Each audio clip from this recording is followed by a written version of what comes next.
The impact that these layoffs had had on everybody was palpable in every single conversation. It isn't just one bad thing that happened to all of us, it's a pattern of instability that has fundamentally shifted how people are relating to work. The system as we know it isn't working. The veil's been lifted, and we're seeing it for what it really is.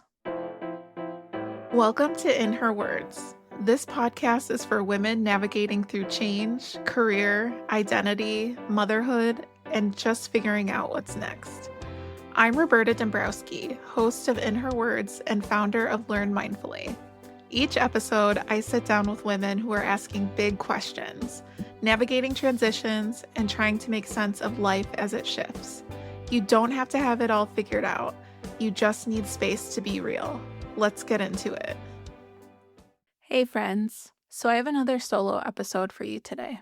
I spent the last 2 months doing some research with women in tech, and I wanted to share what I found because I think it matters beyond just my own work with Learn Mindfully, but it actually reflects the moment of time that we're in and the systemic forces that are showing up for many of us. So I want to start today's conversation just by setting the stage. It goes without saying that tech has been undergoing a state of change over the last 4 years. From layoffs, market shifts, AI, shrinking teams, and shifting org structures. Every single person that I spoke with had experience with at least one layoff over the last 4 years.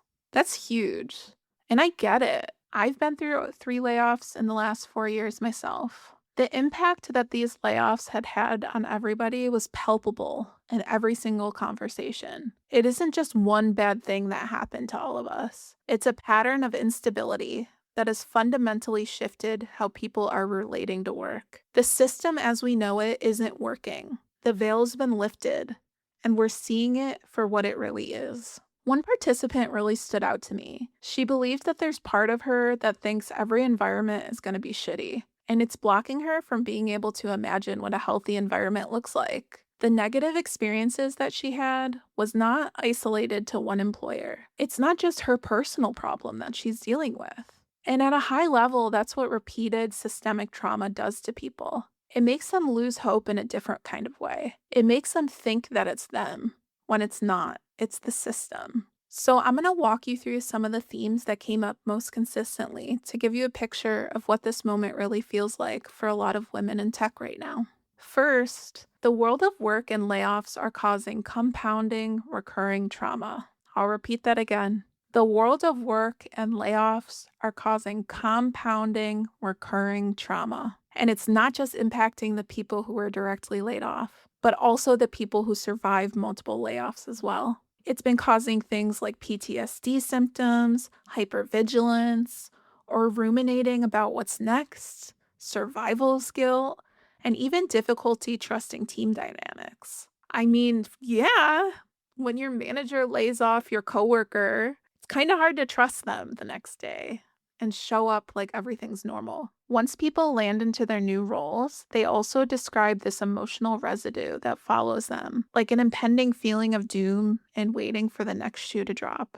The second theme that showed up focused on burnout. Burnout is systemic, but we're internalizing it as a personal failing. Almost every single woman I spoke to was experiencing a state of burnout. They understood that their exhaustion was a result of their workplaces. They've had to deal with shrinking teams, shifting org structures, unclear office mandates, and unsupportive managers. Many were asked to justify their worth and strive to continue doing their best through persistence and just enduring through. They worked late nights and on the weekends, but they're still experiencing this cognitive dissonance, and they're questioning whether or not they could just push through a little bit more or endure a little bit longer.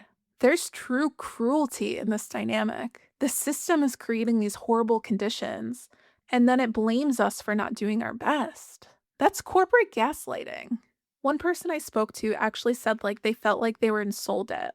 So she actually decided to take a self-imposed sabbatical so that she could process everything that had happened on her team over the years. And in this job market, things had to be bad if she voluntarily left her role so that she could process what was going on. The third theme is about the job market, and the job market is really doing some real damage. The job market isn't just hard right now. It's actively eroding people's confidence and sense of self. The women I spoke with described being in a demoralizing loop. They would make it to final round interviews only to lose to a runner-up. They were told they were overqualified, they were sending applications into the void and never hearing back. It stopped feeling like a job search and started feeling like evidence of something. Maybe when even they knew it's not true. And as much as I hate it, LinkedIn really deserves its own mention because it came up constantly in conversations, not just as a point of frustration, but as a genuine values conflict. People are feeling performative, uncomfortable, and at odds with how they want to show up professionally. They're being asked to market themselves like a personal brand when they've actually spent a ton of years doing serious work in their own particular field. It's exhausting.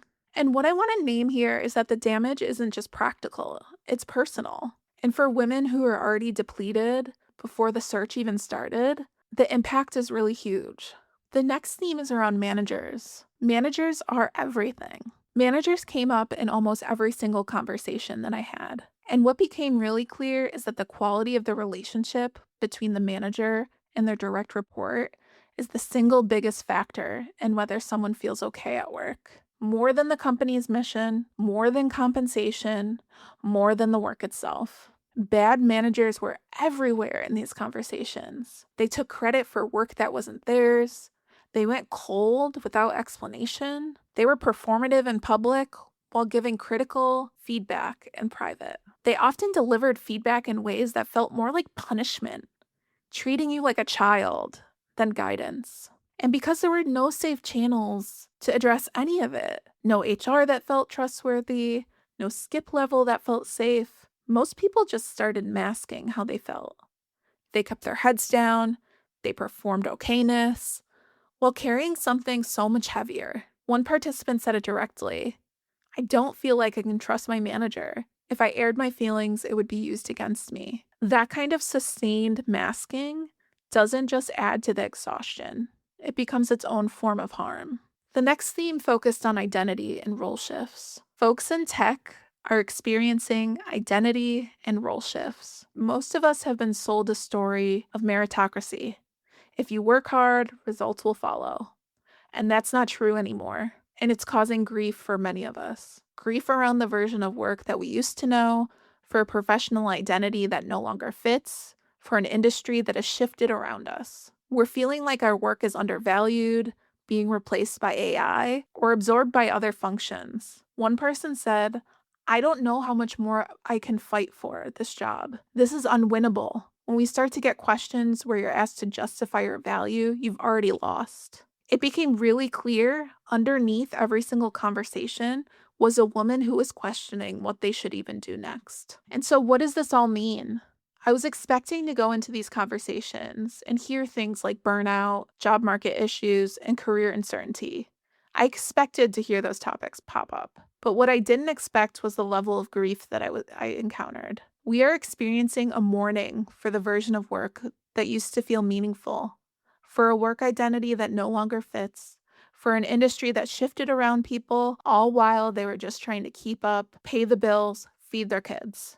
I left these conversations aware of my own grief that I hadn't truly honored over the years. And I also recognized that grief asks for something different than burnout. It asks for a witnessing. I always say that we heal in community, and this is true now more than ever. You need someone to sit with you through the loss before you're able to move forward. And we're missing the mark when it comes to supporting women right now. We don't need more wellness apps or daily doses of inspiration. We need practical tools, honest conversations, community, and being witnessed for all that we are. Most support that is out there is asking people to fix themselves in response to a broken system. This isn't ineffective, but it's actually gaslighting. I'll repeat that again. Most support that is out there is asking people to fix themselves in response to a broken system. And this isn't just ineffective, it's actually gaslighting. I went into this research wanting to understand what support needs to look like. What I came out with was something more than that. A clearer picture of work this moment is actually costing people, and a deeper belief that the work I'm doing matters. And so with Learn Mindfully, I'm working on building something different. If anything you've heard today sounds like your life, I want you to know that you're not alone. And I'm building something for you in mind. The first of which is a workshop that'll be running in April called Get Your Story Straight. It's for all of you who have ever stumbled through explaining a layoff, career pivot, or left an interview wishing you said something differently. So if you're ready to pivot from over-explaining to owning the full picture of what you bring to the table, this workshop is for you. You can learn more in the show notes, and I hope to see you there. Thanks for listening. Thanks for being here. If something in this episode landed with you, feel free to pass it along to someone who might need it too. You can leave a review, subscribe, or just keep tuning in. We're figuring it out together. And remember, your story, your voice, your becoming, it all matters.